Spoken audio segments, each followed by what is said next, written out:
Good afternoon, everyone, and welcome to the Teen Expo II Homegrown Careers. We are going to get started. Just want to let you know that this event will be recorded. Once everything gets going, your microphone is muted and your video is off for the entire event, but Q&A is open, so go ahead and ask your questions using that Q&A icon down at the bottom on your Zoom control bar. And don't forget, stay to the end to get a short questionnaire that will be used to select winners for many cool prizes. And you'll see that we have pizza, water bottles, Merge 4 socks, sunglasses, and a logo hat. Homegrown Careers brings you Santa Cruz County creators, makers, entrepreneurs, and leaders. They're going to share their stories and answer your questions. Our moderator for this afternoon is Martine Watkins. She's the City of Santa Cruz Council member. Cindi Busenhart, she's the founder and CEO of Merge 4 Socks.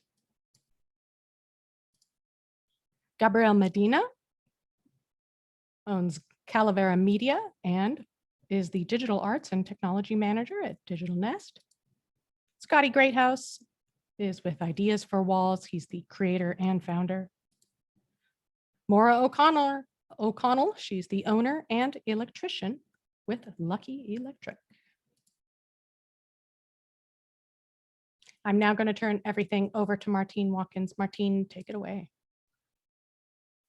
Thank you so much, Sarah, and thank you all to our panelists for participating this afternoon. It's an honor to be your moderator and your presenter here with you all. And I'm really grateful to have an opportunity to share my story, but also to have an opportunity to hear the stories of some really great homegrown careers here in Santa Cruz. We have a really wonderful full presentation planned for you. So we'll go ahead and just jump right in to the questions, if that sounds good to the panelists. So we have our first question, and I'll go ahead and read it once, and then I'll read it again just in case you want to take a minute to sort of let that sink in.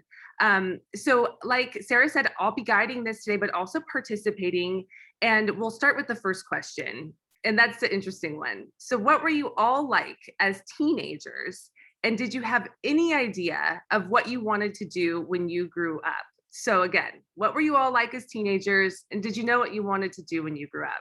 And I'll go ahead and hand it right over to you, Scotty, to kick us off first. All right. Welcome, everybody. My name's Scottie Greathouse. As a teenager, so I was born and raised here in Santa Cruz. I went to Branciforte Junior High, Harbor High School, did a little bit of Cabrillo. When I was a teenager, I was kind of one of the more quiet kids. I definitely, as you can see, it was kind of a surf rat, was super into skateboarding. I hung out with a lot of friends who were maybe a little more loud, maybe a little more boisterous than myself. I considered myself kind of quiet, not too outspoken, athletic, and just I think that for me, my teenage years were confusing, but as I, went into my 20s and my 30s, things got a lot, I don't know if they're easier, but I started, becoming more confident in myself. So teenage years, maybe little, had some work to do, but that's okay because, I was young. So there you have it. Thanks, Scotty.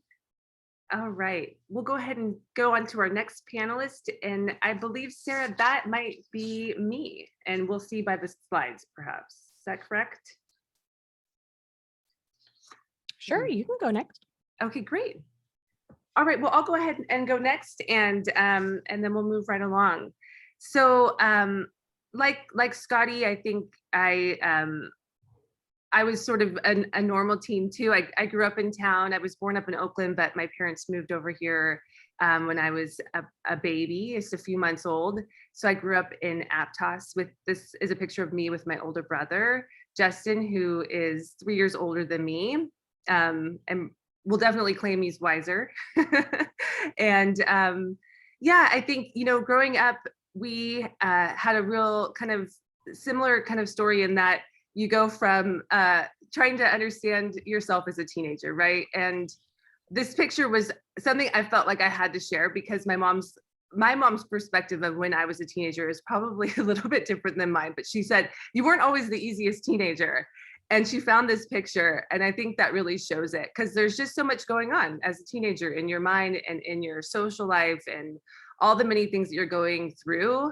I probably was looking at my brother because he knew how to hit, kind of push my buttons in this picture with that sort of stink eye face. But, for the most part, I think I was, I was relatively quiet, although I had a lot of strong opinions about things, and played some sports like tennis and basketball. And I think for me as a teenager, what was probably the most challenging or kind of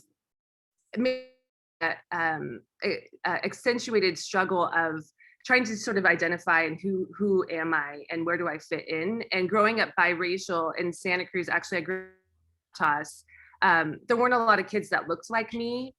And so I think I struggled with my various identities. And I showed this picture too, because I went where I wore all black and I didn't really go in the sun very much, and kind of was in a different kind of stage there. And I think that really speaks to the reality of teenagers and sort of the responsibility of a teenager, really, to try on who you are and try to figure out yourself just a little bit more deeply. And it's confusing and challenging at times. So those are a few pictures of me in my teenage years and a little bit about my teenage story. And we'll go ahead and move right along at this point. And I'll go ahead and see if Maura wants to go next. Thank you. Hey guys, I'm Maura O'Connell. I'm the owner of Lucky Electric, a local electrical contractor here in town. And it's really great to be here. So when I was a kid, my earliest memories are just like having a ball, either kicking one around or having one in my hand. I think it was a really great outlet for me. As a kid, I like to play outside a lot. I grew up on the East Coast. I grew up in New York and New Jersey with a big Irish family, extended family. And I got to Santa Cruz when I was about 23, 24, after I graduated from college. And, I was kind of like, I was an average student. I wasn't great. I wasn't terrible. I really kind of think I went to school so I could keep playing basketball. I was pretty fortunate to get a basketball scholarship. And one of the things that I was looking for was I was looking for a way out of my hometown. And I knew that I didn't really have the grades, but I knew that I had a skill set that would get me into college. And so I was pretty focused on that, on playing ball. And I didn't have a lot of direction with what way I wanted to go with my studies. But I was really fortunate to be able to go to school and get an education. And honestly, I got a degree in ceramics, and I got a degree in fine arts because I liked doing things with my hands. And I didn't have a lot of direction. I didn't take advantage of the opportunities to go talk to people. I didn't even know what the questions were to ask. And so to be able to come to an event like this and give some ideas on all the different areas that you can go in your life, and just make myself available to answer any questions, how I got to where I'm at is really a great opportunity to give back. I was pretty fortunate. I had a lot of coaches in my life that always kept an eye on me. That were kind of helping me move through life. And so I'm grateful for that. So I feel like this is an opportunity for me to give back to some of the people that kept an eye on me. So I'm excited to be part of this today. Thank you, Maura. That's such important themes to share with the students that are participating. And why don't we go ahead and hear from Cindi next?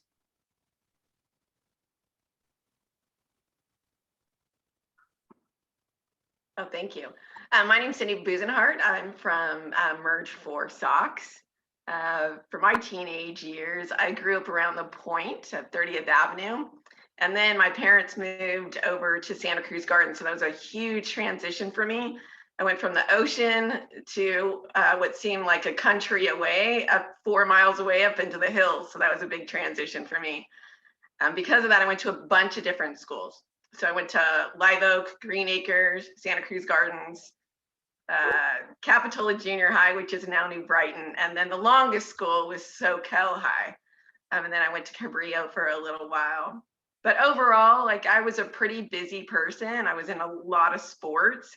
I swam and dove primarily, and we had a football team at Soquel High that we played every year, and we actually won. So it's something that I actually loved. Outside of that, I was pretty artistic. I did a lot of stuff for the school yearbook, photography, a lot of art.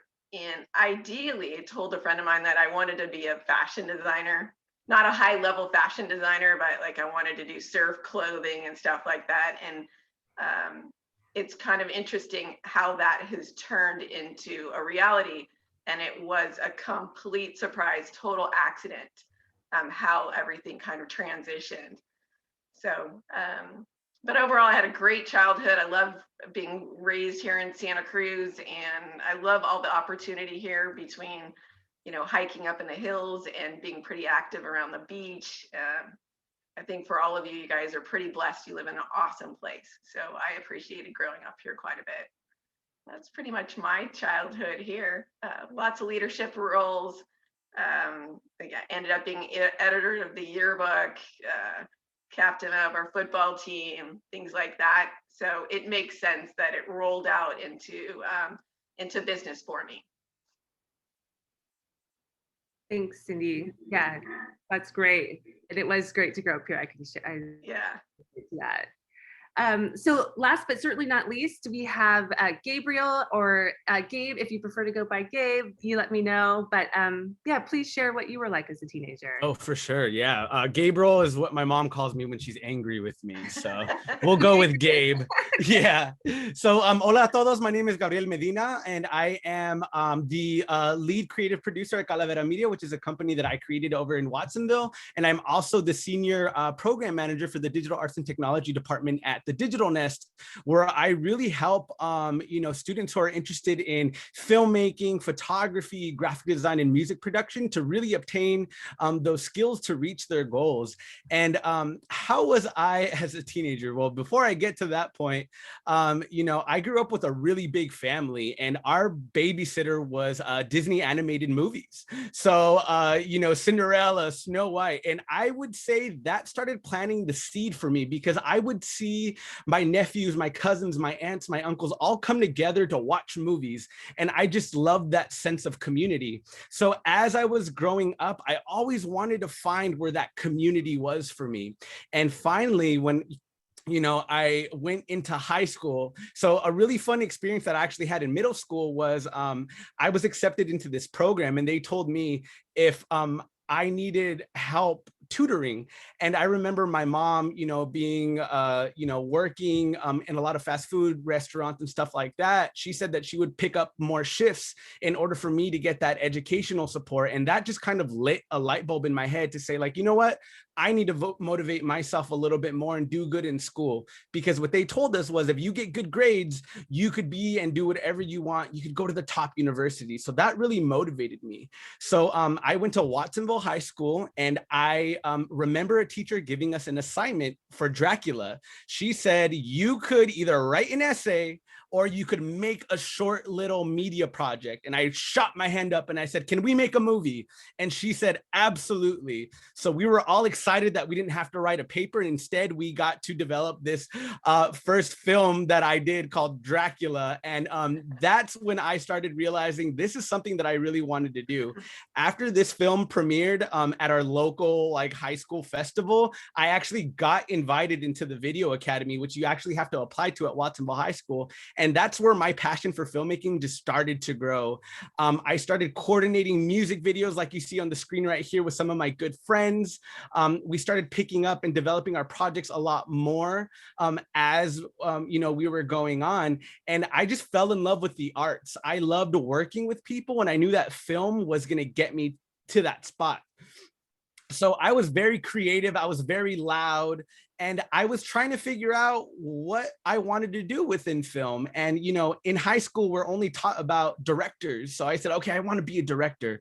But as I started learning and figuring out the process of filmmaking, I fell in love with producing. And producers are the ones that actually greenlight all the film projects that you see.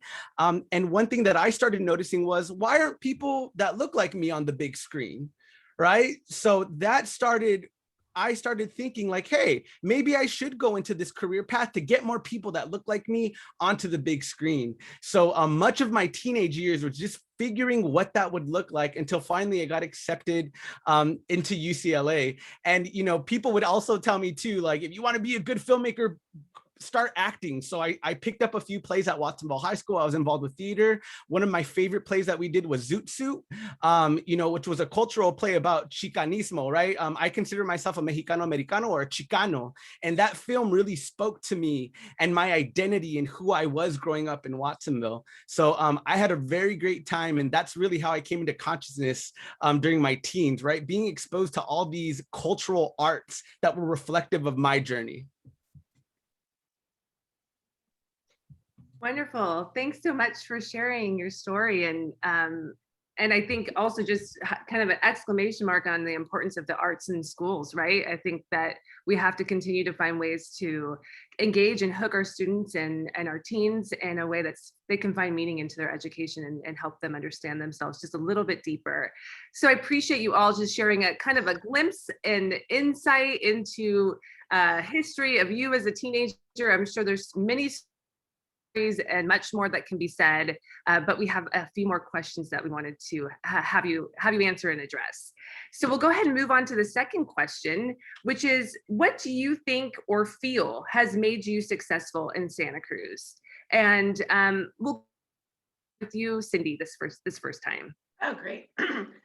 So in Santa Cruz, there's a lot of amazing people. I think there's so much talent here, from ballet to sports, volleyball, basketball, everything. But I've had the opportunity to meet a lot of great people in the surf industry and in the skate industry and the art world and the dance world from here.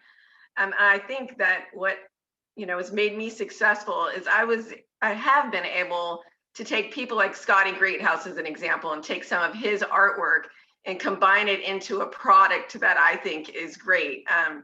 You know, I've got some amazing socks that he's made. Those are two examples of some of the art that he's done that we kind of pushed into different product.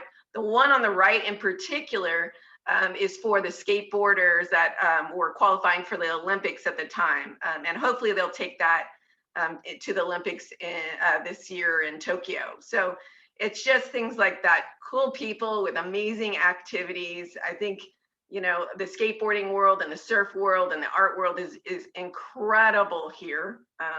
And I think, you know, building those relationships with everybody and doing so many different activities has really been helpful for me. And actually pulling in all those people, I call it my 6 degrees of Kevin Bacon, if you will. This series is with Jimbo Phillips, that probably a lot of you know through Santa Cruz Skateboards. Just taking this art and applying it onto what I think is a quality sock and getting it out there and getting things out there with sustainability, because it's so important to people here in Santa Cruz. But it's just been a great honor to be working with so many amazing people that I think are really positive, and that give back to the community.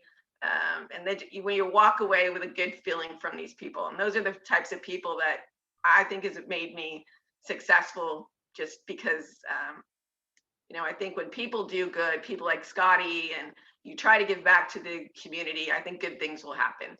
So that's why I think Santa Cruz is so important. I'm a big fan, obviously raised here and love it here. So I'm a little partial, but I love it here. Thanks, Cindi. Yeah, definitely. And I think, you know, you really highlight it, you know, how you give back and how you bring up and how you connect is really critical to how Santa Cruz, I think just the overall culture of Santa Cruz too. But you mentioned also your connection to Scotty. So I think that's a really great transition to have Scotty maybe share a little bit about kind of your thoughts on this question, which is, what do you think or feel has made you successful in Santa Cruz County? I think I would say almost the exact same thing as Cindi. I think that, looking back upon my life, I just tried not to have any enemies. I tried to be either really neutral with people or just, friends with everyone that I encountered, especially in school. And I, attribute my success to, like Cindi was saying, it's networking. Like this photo here, when I say the word networking, if I heard that word when I was in high school, I'd be like, yeah, I've heard the word, but I don't understand exactly what that means. Networking for me in my life is essentially just staying in touch with the friends that I made through school, or I used to surf competitively. So I have a ton of surfing friends who, if you're in high school and you were able to fast forward your life 20, 30 years, it's amazing to see where some of your friends in high school, or just people you're acquaintances with, where they have ended up in life. And so I think just being cool with people, and or at least being neutral and just trying not to derail anyone's life, not be harsh.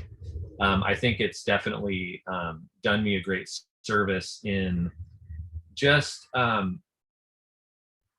when people become successful or when they have opportunities, they'll kind of look at their collection of friends and be like, oh, Scotty paints, like let's ask him if he wants to join into this project we're working on, or whatever it is.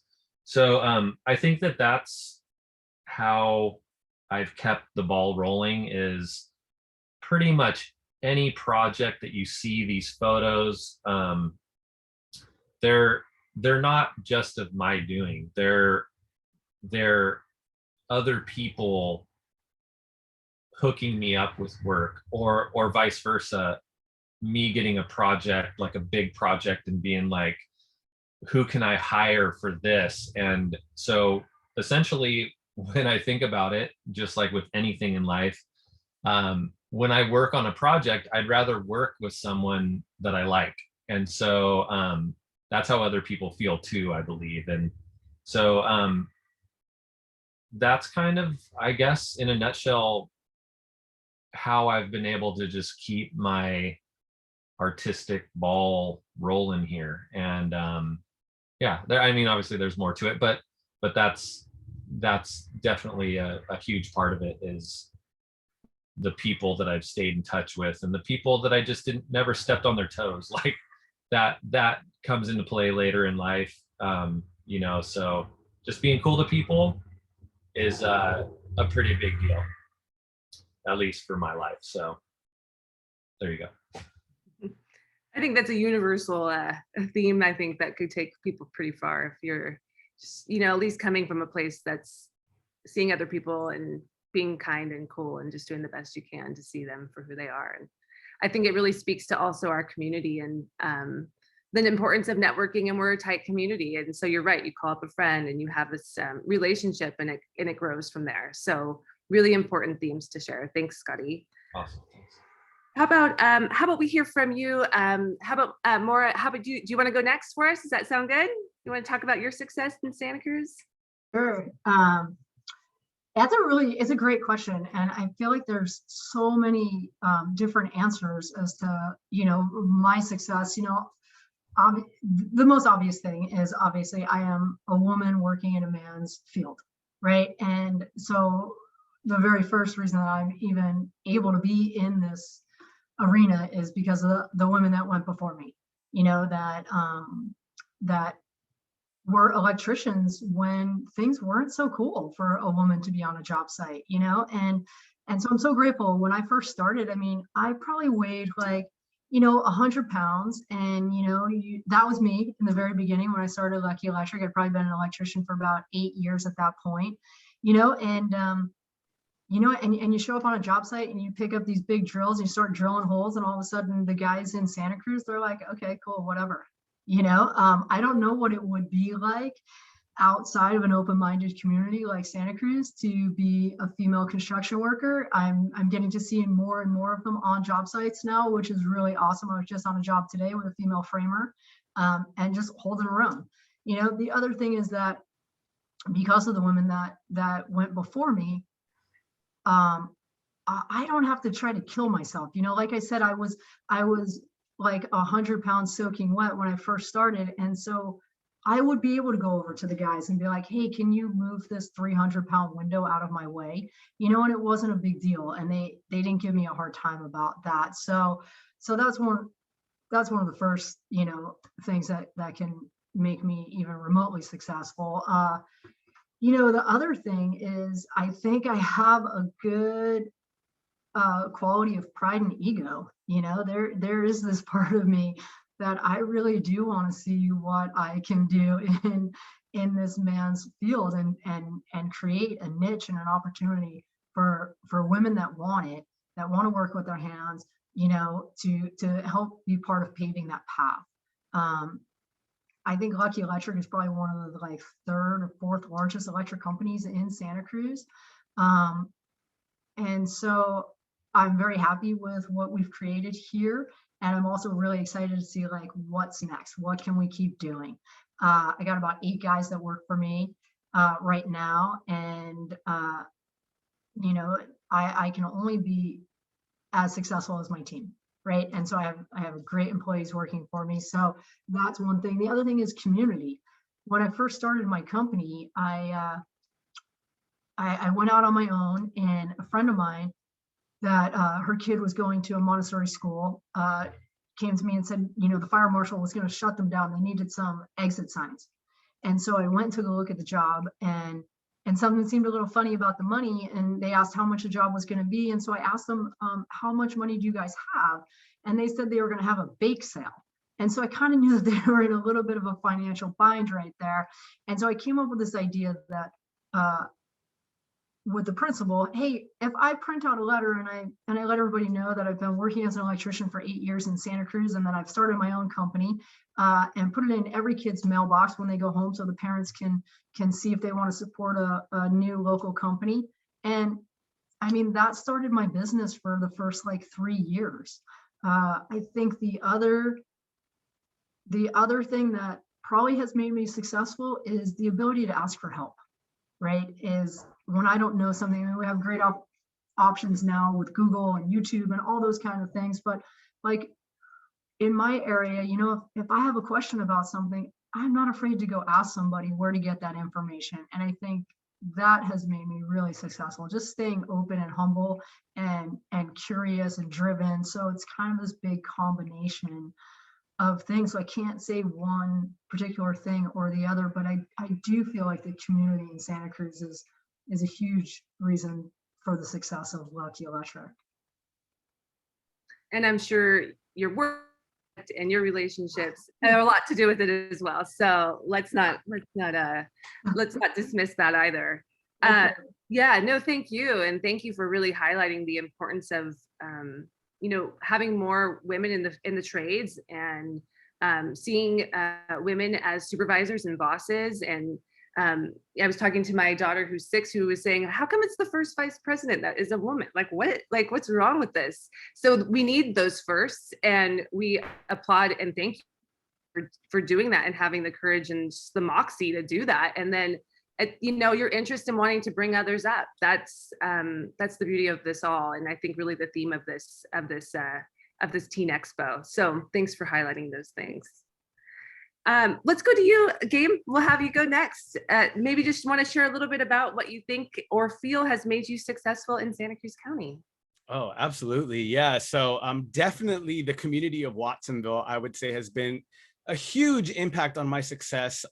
Like I mentioned earlier, when I was growing up, there wasn't much representation. And, you know, when I started talking to people about starting up a film company in Watsonville, a lot of them were like, yes, yes, absolutely, we need this.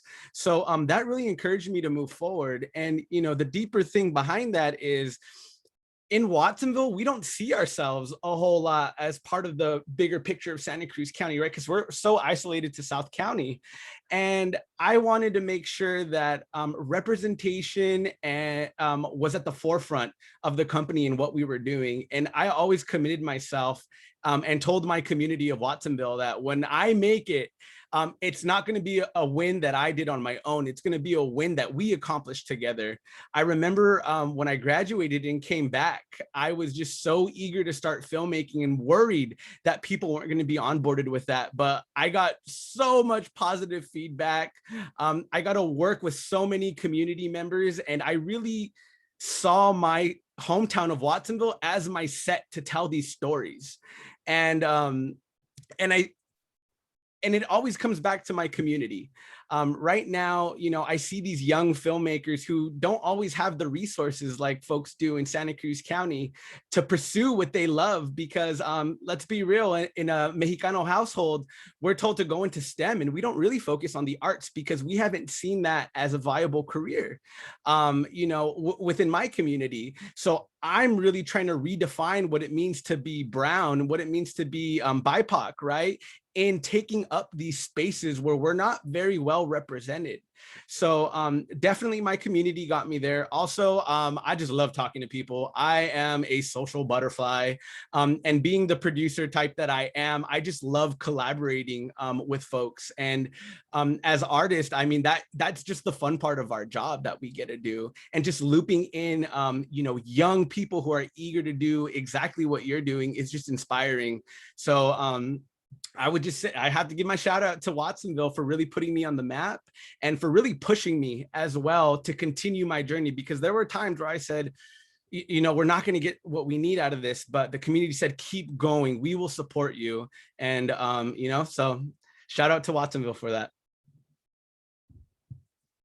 Absolutely. Thank you, Gabe, for sharing. And, you know, shout out to Watsonville. Indeed, from Santa Cruz, you know, we love our brothers and sisters and people of all genders in Watsonville as well. And we're all one county and one community. So, you know, I want to thank you all for sharing a little bits about your success. I definitely just sort of see themes of just the importance of community and the importance of alignment of your passion and your skills, and kind of you know, recentering with that and finding a way to see how that can help kind of foster your success. Just also themes of being kind of firsts and willing to kind of go and push yourself a little bit.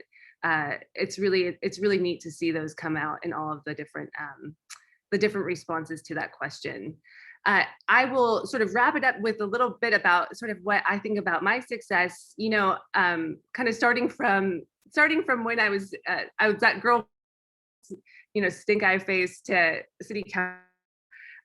My journey wasn't always clear, but I think my commitment to justice and wanting to see better and be involved was always pretty present. Whether or not I didn't really know how to apply it when I was younger, but slowly as I went to college and got my degree, and then went and got my master's in public policy, and then kind of tried to figure out different careers and was willing to sort of say yes to things.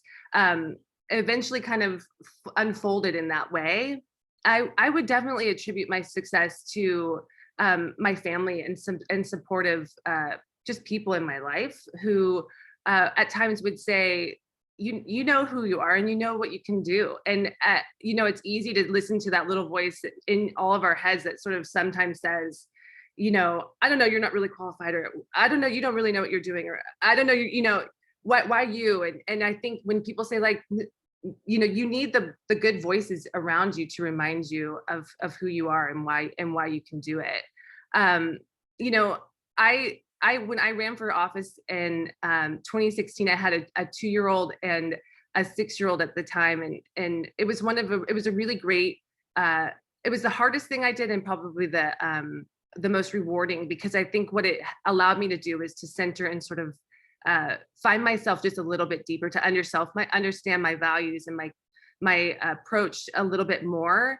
And throughout my time working here in Santa Cruz, I really attribute my success to saying, I'm gonna serve on boards and commissions. I served on the DigitalNest board for a little bit, and I know that's where you're from, Gabe, too. And the Commission for the Prevention of Violence Against Women, and really advocating for topics that I care deeply about. And advocating for climate justice here in this picture, or sharing international stories with our sister city in Japan, and really, thinking about how to apply some of my skills and training that I got in my master's program in public policy to really improve community through policy.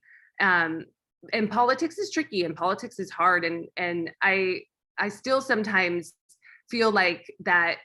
Although politics is the path to public policy, which I love, that it's sometimes hard to to reconcile that that's sort of the approach to take, because the policy bit is truly what I care deeply about, because that actually impacts people's lives in a really meaningful way.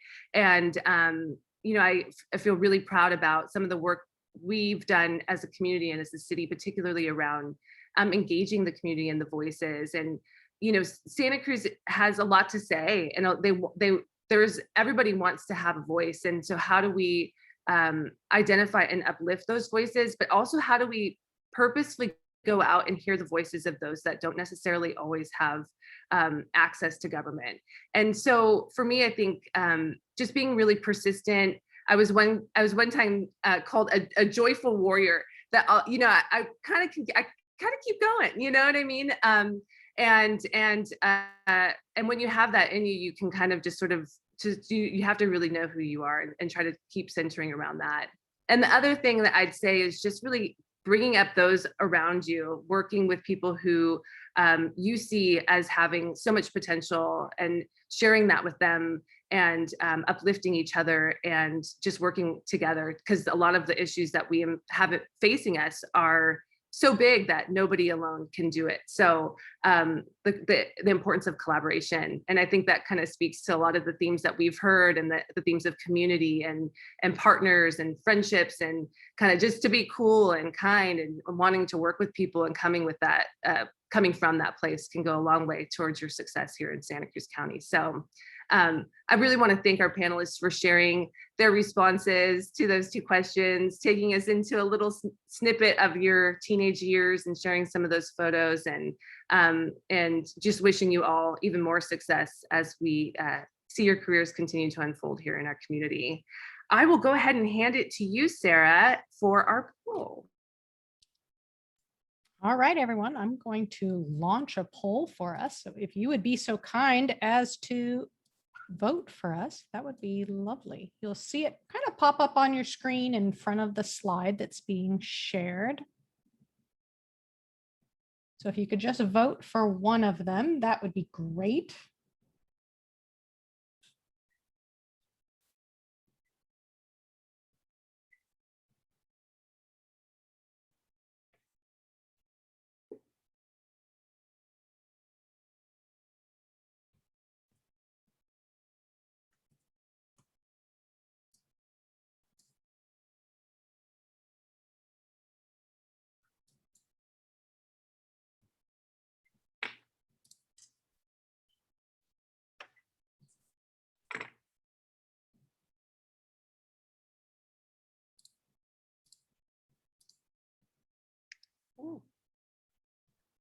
Okay, so Martine, it looks like what advice do you have for teens in terms of figuring out careers that are right for them is our winner. Great. Well, thanks for participating in the poll, to our participants. And I will just go ahead and open it up to the panel to see if anybody, feels really inclined to share, first what kind of advice they have for teens at this time, and their sort of process of figuring out what's right for their career choices.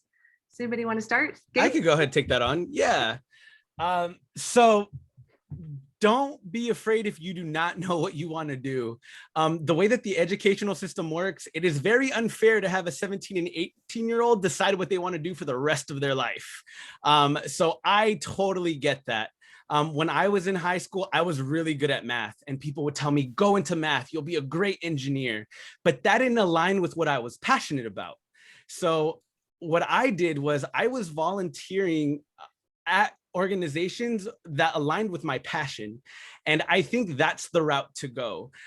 You're going to have people tell you because you're good at something to go into that area, but ask yourself, is this something that I see myself doing for the rest of my life? And that's the question that you really need to hone in on right there. So my advice to you is it's okay if you don't know what you want to do. It's completely fine. The universe has this weird way of unveiling that to you in your mid-20s, just to say, you know, in my experience and from the people that I talk to. So don't feel pressured to make a decision about the rest of your life, because guess what? Your 20s is all about figuring that out, right? What is it that I'm good at? What is it that I'm passionate about? What is it that I want to do to have an impact on my community and the rest of the world? And it will come to you. For some people, it comes a lot earlier, and for some people, it comes a lot later, and that is totally okay. Great words of wisdom. Thank you for that. Absolutely. The universe and destiny is definitely at play. How about anybody else does anybody else want to jump right in? Cindi, please. I think you might be muted. Like there's a great quote, do what you love what you do.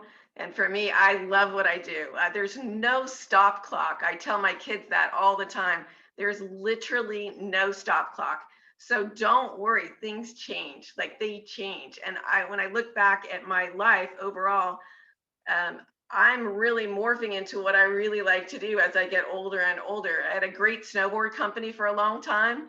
And again, mirroring Maura, like what girl would have a snowboard company? It's kind of crazy. And so people would come in and go to talk to the guy and look this way and like, oh no, it's actually me. I'm surprised. And so like, again, there's no model either. Do whatever you want. Not gender related, whatever you want, do. I think that's so important. The other thing that I would say is just to be kind to yourself. Like be kind to yourself.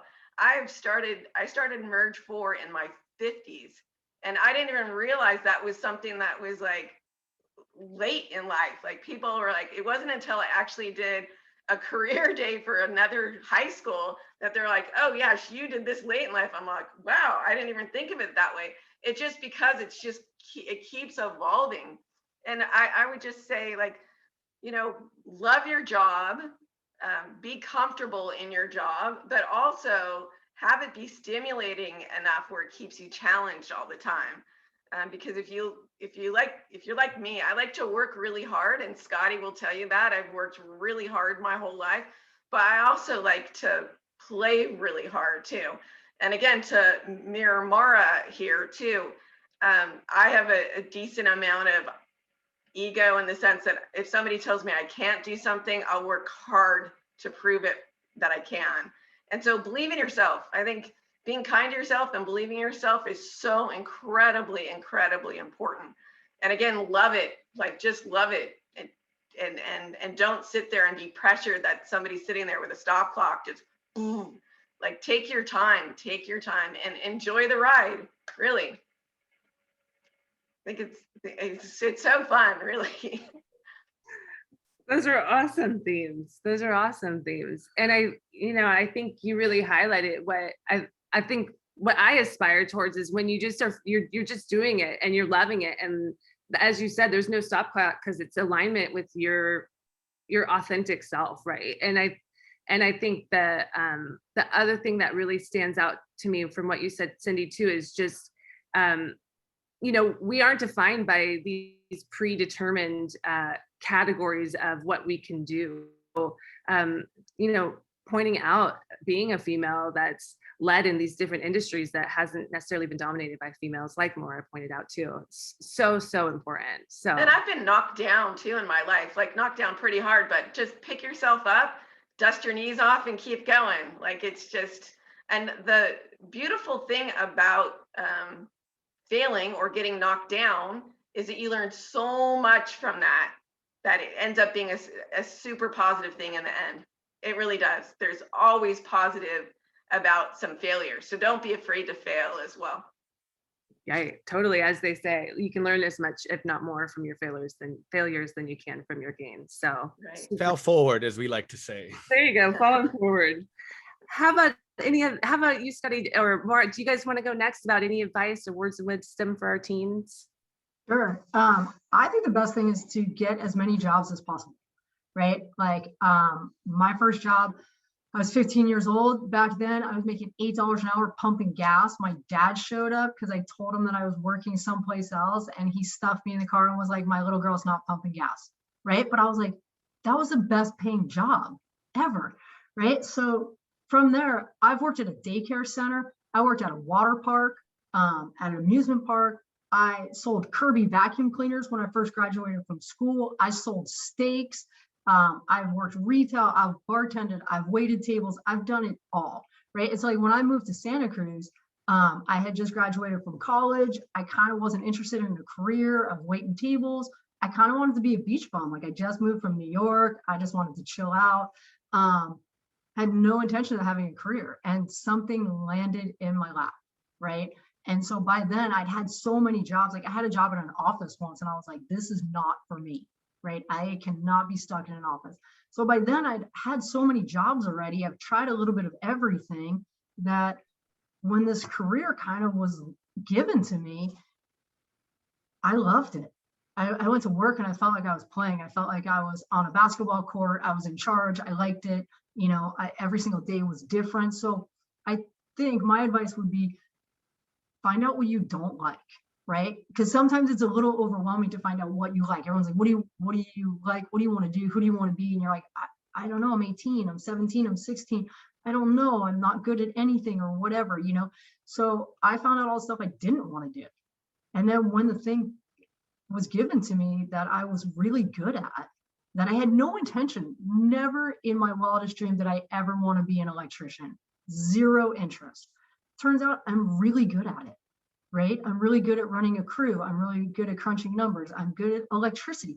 Who's good at electricity, right? Like a very small percentage of people, right? So it's so random, but like for me, that was the thing, is like I found out what I didn't want to do, which led me to what I wanted to do. So, you know, just keep trying and trying and trying. Like also the other thing was like, for me, it was kind of important. I wanted to be able to pay my bills. Like grew up with some tough times, right?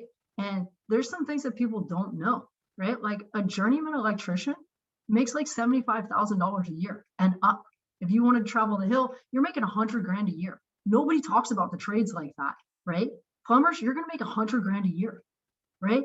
There's kind of still this like stigma about the trades or whatever, but like you can make good money, right? And now I got 8 guys working for me and I'm physically not working as hard and I get to do other things with the business. So you just never know where it's going to take. So my suggestion is just like try as many things until you find the thing you love. That's a super great suggestion, because you don't know what you love until you try it, right? So important to bring that up. And we don't know, we're not predetermined to know our destiny of like, this is what I'm going to do from the moment I'm, you know, a kid. Some people are, maybe they are. Those are the few and far between ones, though, I'd say. And so, yeah, super important to highlight that theme and also to highlight just the importance of the trades and our infrastructure and a livable wage job here in Santa Cruz. I think that's critical and something we don't talk about enough. So thank you for saying that. How about you, Scotty? You want to share some career advice to the participants? You know, I would just second everybody's emotions through the whole panel. I too had no idea what I wanted to be when I grew up. I'm still growing up, you know, I don't think I'll ever be grown up, but essentially like my career list, I went through retail management, team management. I was in home finance. I was a commercial truck driver for 7 years.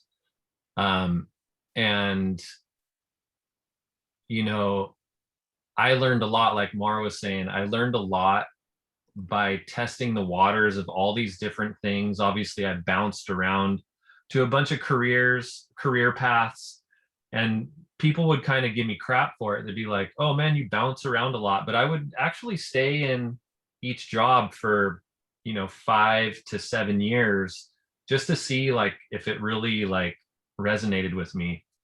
And the one thing I learned about working so many different places and working with so many different people is the one piece of advice that I have given other teenagers, like when I would do career days at the high schools, is essentially if you're working with people who are toxic, even if you like the work that you're doing, but your environment, the people that are around you, if they're toxic and it's not a good vibe in the workplace, go find a different workplace. If you're working for, say, home finance company and the people that you work with are just toxic and you don't like the vibe there, just go work at another home finance place, because you might find if you just take the next door over, you'll have the time of your life. So really surround yourself with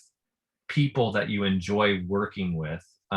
Also, I've worked for people and I've also worked for myself, being self-employed.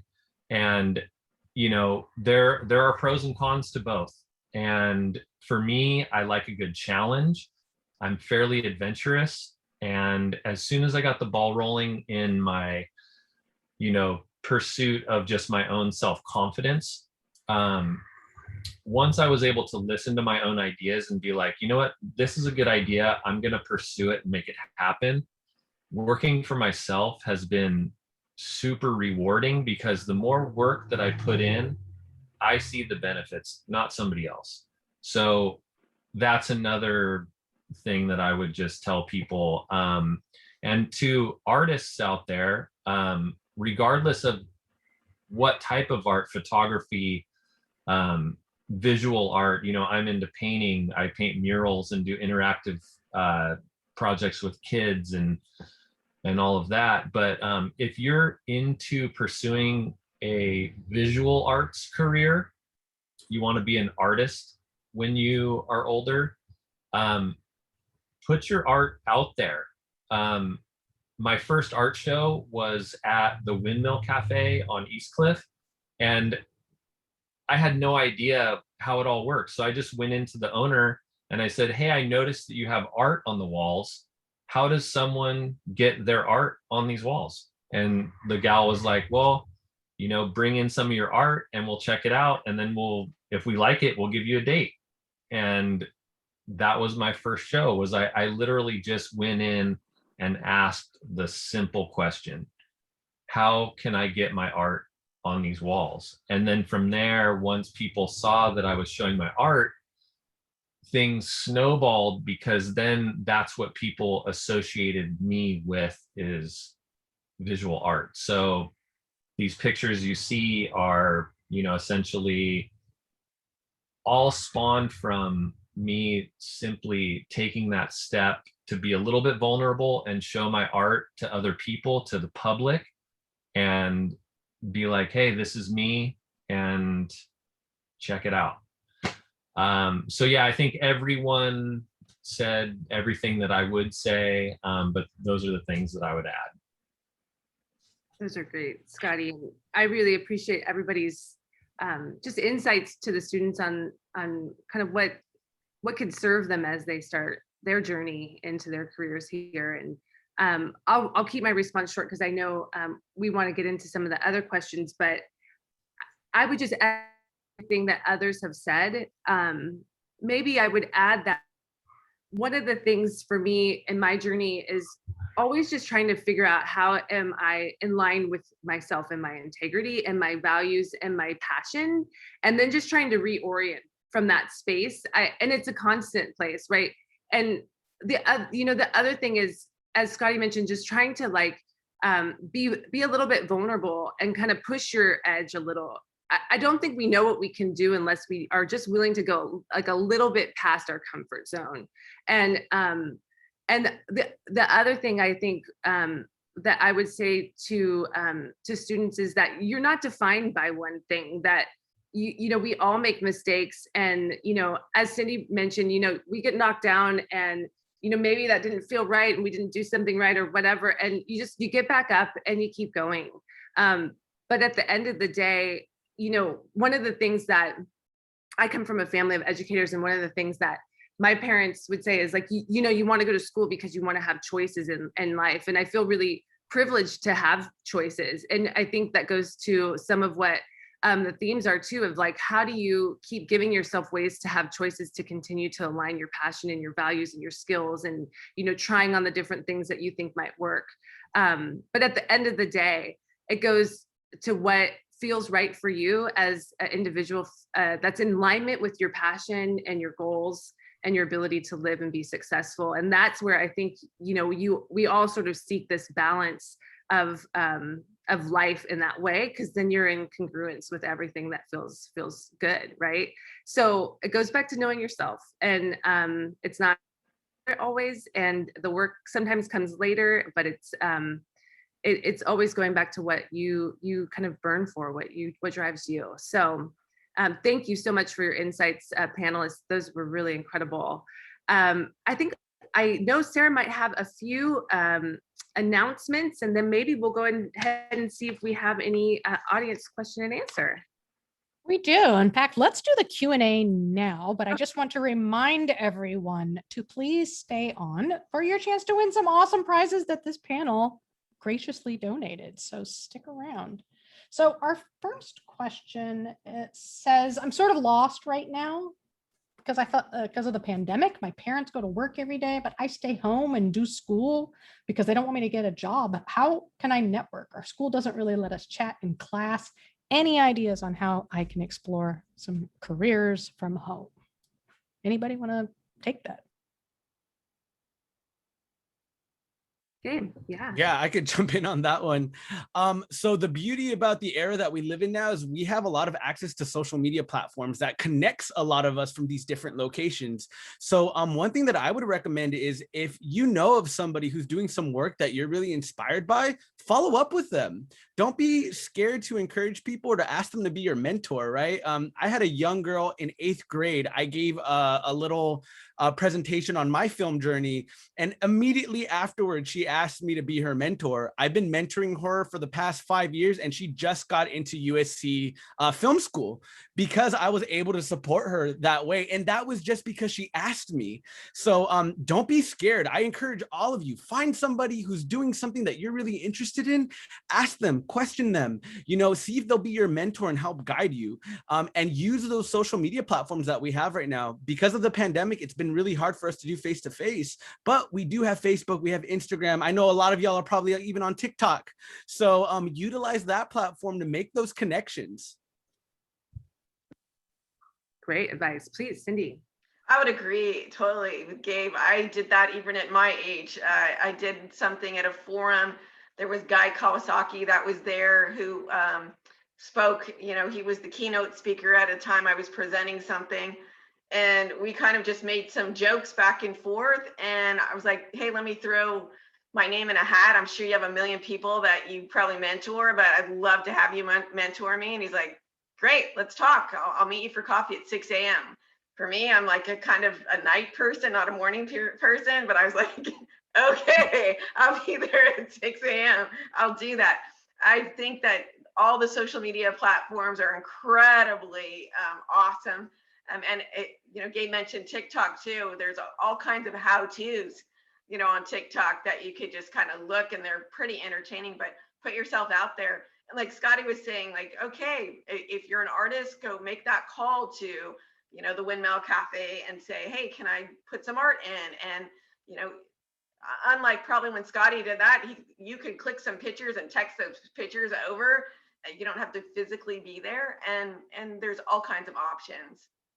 Really kind of look at, and whatever you can, I think enjoying learning, get out and research. I can't emphasize how important that is for almost everything. Like, research it and then get out there and do it. Great. Yeah, I can add to that. With social media, or with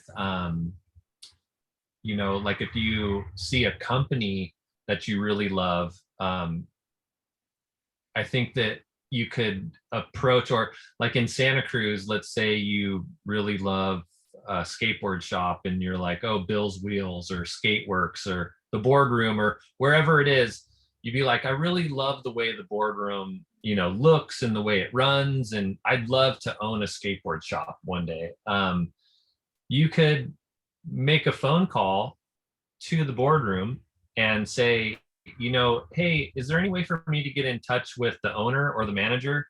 And then what you could do is, if they say, yeah, you know, here's when he or she is working, then you could literally just write down a list of questions of the answers that you're looking for. Like, what's it like to own a skate shop? And how do I even start one? And what's it like having employees? Or, you know, just what are the pitfalls? What are the perks? You know, like you can write down questions and just ask someone who is, in your eyes, where you want to be later in life. I mean, there's a lot of different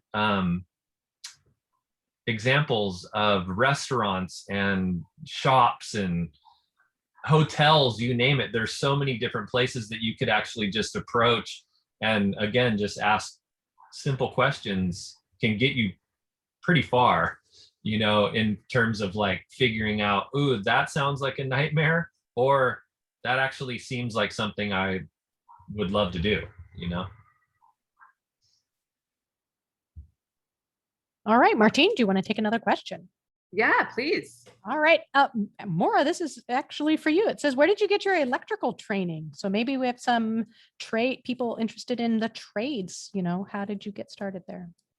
That is a great question. And kind of going with what everybody else said about the previous question. So I have, you know, interviewed people that have been interested about getting into the electrical. So when I became an electrician, there wasn't a lot of formal schooling that was mandated. So I learned on the job.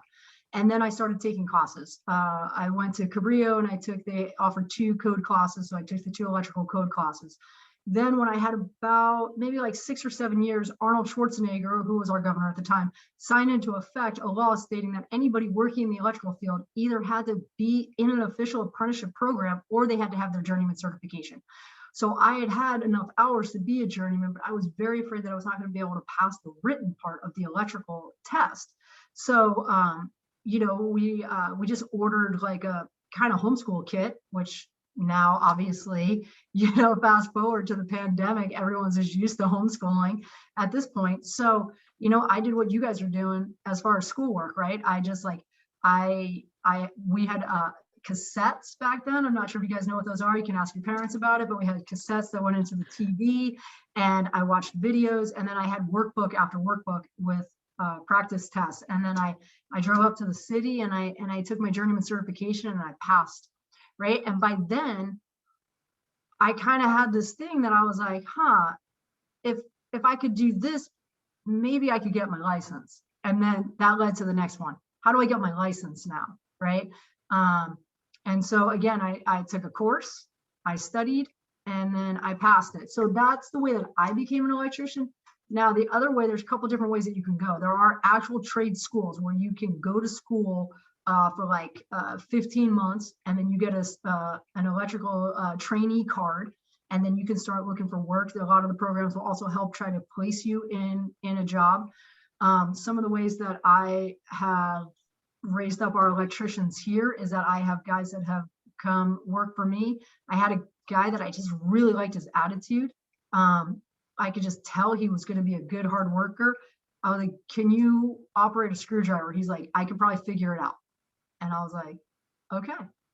And so for me, because somebody took the time to teach me the trade, I pay for my guys to go to school. So they work super hard. In the beginning, you don't make a lot of money. They're working 40 hours a week. Sometimes they're crawling under houses. They're up in attics. They're working super hard. They're going to school 2 nights a week online, right? And then once a semester, they go to Sacramento and they do a hands-on training, right? But what I know for me as the owner of Lucky Electric, nothing but good will come back to me as far as my guys being educated, right? And if they leave because they got to go to a different company, they need to leave the state, whatever it is, I want them to be successful out in the world, right? And so that's something that I will give back to my guys. And like we just had a guy that was with us for 3 years, and he's almost a journeyman. He just moved to Idaho, right? But that's okay, right? Because I know Johnny's going to be super successful in Idaho, and he's going to pass that along to somebody else. So there's many different ways. You can also Google Lucky Electric and get my phone number and call me, and I am happy to sit down and get you all of the information on the different trade schools that are available. Thank you for that. That's awesome. All right. This is probably going to be our last question if everybody wants to answer it briefly. I don't know who's going to want to answer it or not, but it says, how do you define success? What was your definition of success? Nice. Does anybody, are you anxious to answer any of our panelists right away? Hey, Scotty, yeah. Yeah, I'll take it. So I don't think I measure it in how much money I make. I've never been a money person, so that isn't really my drive. But for me, it's kind of like the connections that are made. You know, not to sound sappy, but it's like the heartfelt stuff for me is more, you know, kind of like are the little things in life that make me feel successful. Like the first logo I did was for a friend's pro model surfboard, because like I was saying, I surfed competitively when I was a kid, and then some of my friends who surfed competitively were just super good, and so they became professionals. And one of my friends became a professional, got his own pro model surfboard, and essentially he asked me to draw the logo for it. And the success story out of that is not only that the surfboard was sold in surf shops worldwide, which was like a huge feather in my cap. I couldn't really believe it, but at the same time I could, because, you know, I was, I don't like to get down on myself. I think when I was younger, I used to get down on myself more, but now I make a pact with myself to be gentle to myself and be, you know, just stoked on the things that I have accomplished. And the end of that story with the surfboard logo that I made was, I used to be the little kid riding his bike with his surfboard under his hand, riding to Santa Maria's or Pleasure Point 26, whatever it is. And one day I was living over by Sunny Cove, and I saw a little kid riding his bike with my friend's surfboard under his arm, and it had my logo on the surfboard. And I was like, I made it. I'm successful. You know, like it's those little things. Like it's hard to measure success, I guess. But that's how I measure it, is just little victories along the way, and just hold them close to my heart. That's how I do it. Great stories. Thank you for that. I don't know if any of the other panelists, just in a couple of words, want to say how they define success, and then we'll go ahead and see if you have your 3-word cards. Okay, Cindi. I think living in Santa Cruz is a measurement of my success. Like, I love it here. I love what I do. So I think that is a measurement of success. I love the environment that surrounds us here in Santa Cruz. And I think the biggest measurement of success for me is my life overall. Like, I'm so grateful for my friends and family and the network that I have. I think that is the most important thing for me. Kind of what Scotty was saying, it's the heartfelt, really kind of gooey stuff, you know that if anything happened, you could make a call. Scotty, can you come by? I need help right now. And I know for sure he would be there in 10 minutes if he could. So those are the things that I think are measurements of success. I'm so thankful to be able to give back to the community as well. Absolutely. Great words of advice. Any other words you'd like to share, panelists? Yeah, I could take a crack at this one. I think we're all going to define success very differently. You know, in relation to our careers, I know right now I've had successes in my career moving forward. But for my measurement for me is seeing more representation for my community in the film industry. And that is a very big goal. But I think the work needs to get started now. And I think we're, especially at the DigitalNest, we're providing the tools and access in order to get people, or, you know, get our community to see themselves on the big screen. So that's how I would measure it. So once I get my Academy Award, that is going to be success for me. So that's it. I love it. The importance of goals. I love it. How about you, Maura? Do you have any words? Yeah, you know what? I think for us, one, repeat business.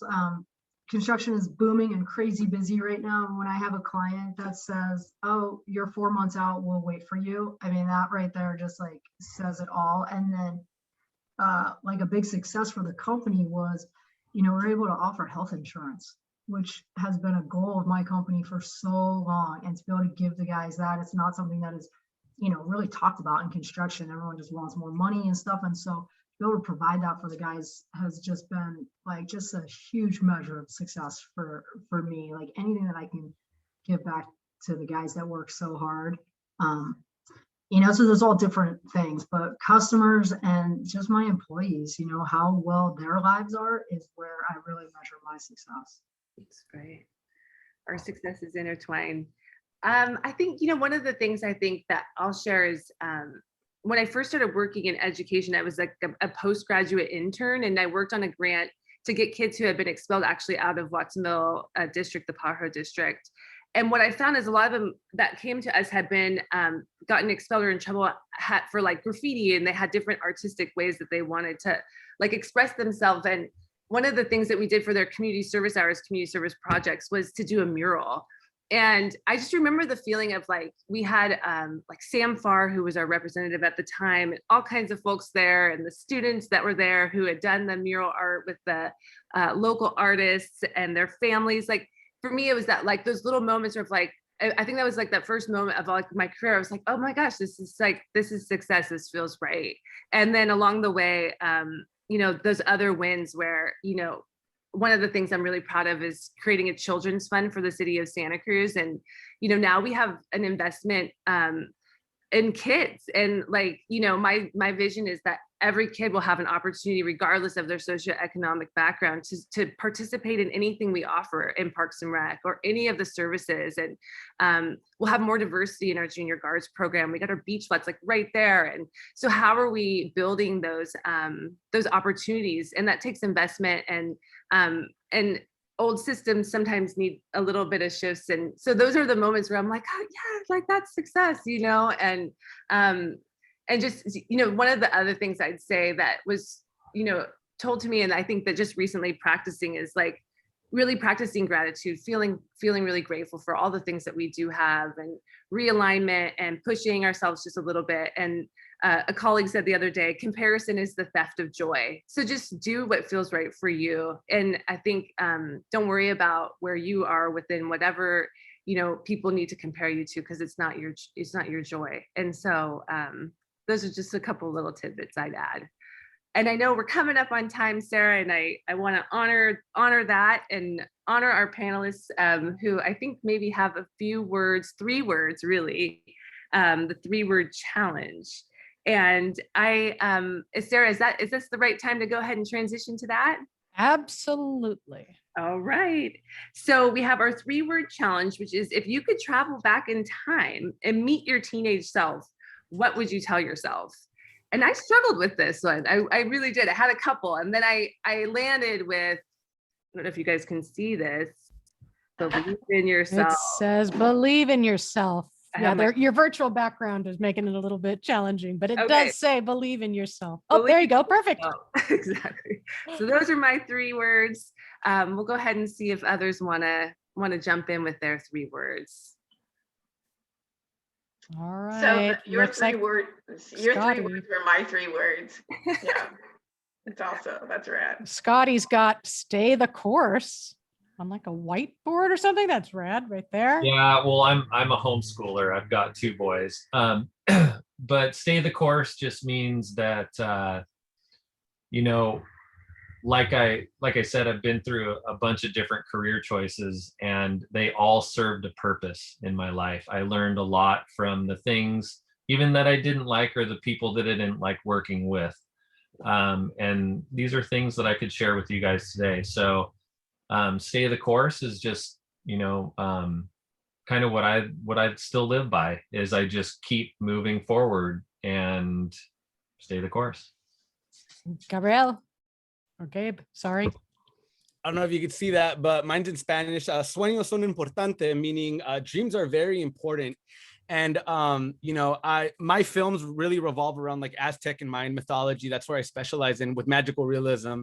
And I use that quote a lot, sueños son importante, because there's this Aztec deity called Tezcatlipoca, and he represents smoking mirror, or introspection, looking at oneself and looking past the fog that may be presented at the moment. So follow your dreams and listen to your subconscious and analyze those dreams, because they're trying to tell you something. Great. All right, Cindi. I'm with Martine. I believe in believing in yourself. You just keep pushing hard, and don't second guess yourself. You're usually pretty right, and just go in and go hard. All right, Maura. Uh, Oh, Yeah, that's right. I was a big fan of like competition and setting the bar and challenging yourself, and just keep trying to just reach those goals. And then as soon as you get there, set a new one. Just set a bar. Even if you set it low in the beginning, just keep setting it, resetting it. Nice. all right. Well, Martine, Gabe, Cindi, Scotty, Maura, it has been amazing. And I just want to remind everyone who came today that check your email. You can answer a very short questionnaire. I think it has 4 questions on it. And we're going to use those answers and those submissions to select winners for many cool prizes: pizza, water bottles, socks, sunglasses, a logo hat from Lucky Electric. And I just want to say thank you to all of our panelists for sharing your stories and volunteering your time today. It's just been such an honor to be here with all of you, and I just cannot thank you enough. And for all of you who attended today, thank you so much. This really was a community event, and it's just super important that you show up. That's a lot of what you're going to do is just show up. So thank you so much, and we hope to see you again. Take care. Thank you, Sarah. Thank you all. Bye, everybody. Bye. Bye.